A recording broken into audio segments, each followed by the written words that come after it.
leo. Vita ufungaji bora. Mechi iliyopita Alan Okello alipiga hat-trick katika mechi ya mkakati ambayo mambo alikuwa ni mazito sana pale uwanja wa KMC Complex. Yanga kishinda 3-0 dhidi ya TRA United ya Ramadhani Chobwedo. Cheza Zigiziara. Pacome Zouzoua anachanja mbuga, anakwenda chini. Wahabi mwamuzi asema ni foul. Bila shaka anasema ni tackling from behind. Zouzoua Ivory Coast iko chini.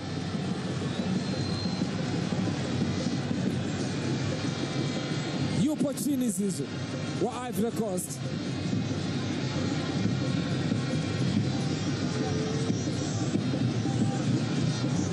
Mwamuzi asema ni foul.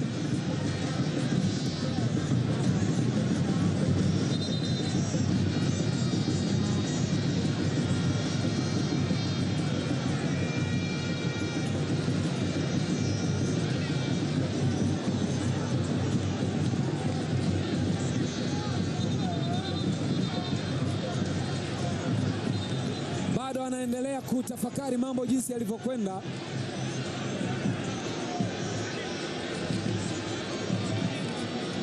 Wahabi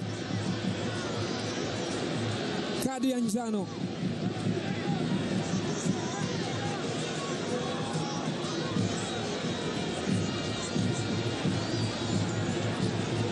Ali Kamwe wanaangalia bila shaka live score, matokeo yanavyoendelea viwanja vingine. Ali Kamwe akiwa na t-shirt yake ya Okello Day. Leo utulivu ni mkubwa. Wanaangalia matokeo mechi nyingine, mambo yanakwendaje. Dakika 2 za nyongeza. Shuki Abuya, kiungo wa soka huyu, alikwenda kucheza miguu ya Pacome Zouzoua. Wakati wa utulivu ni mkubwa. Leo ni siku nzito. Mambo yatakwendaje? Mashabiki dua ni kwa timu yao. Wananchi wametulia. Utulivu wa aina yake. Liko bango pia la Azam TV, mechi 104 za kombe la dunia zikiendelea kupungua. Na mpaka sasa uongozi ni kwa Young Africans.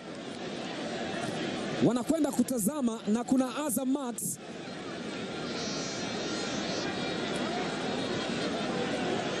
Utulivu ni mkubwa, watu wanatafakari tukio ambalo limetokea kwa Pacome Zouzoua.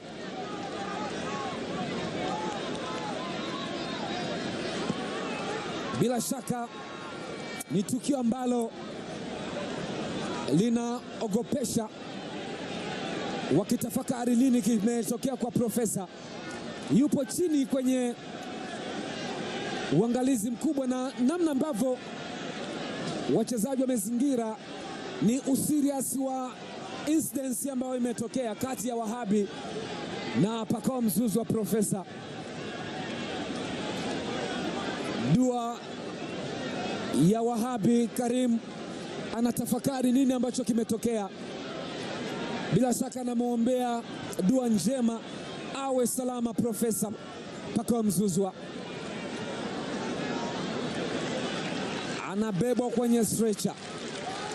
Kwa vyovyote vile livyo, ameshavua ama amevuliwa kile kiatu chake. Bila shaka amepata serious injury Profesa Pacome Zouzoua. Bado ya tackling ya Hassan Wahabi.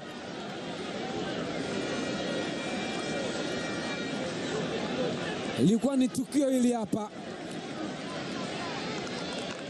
Alijaribu kukimbia kwa nguvu sana. Tazama alivyofanya tackling. Ule mguu ulianza kumkanyaga Pacome Zouzoua. ni serious injury.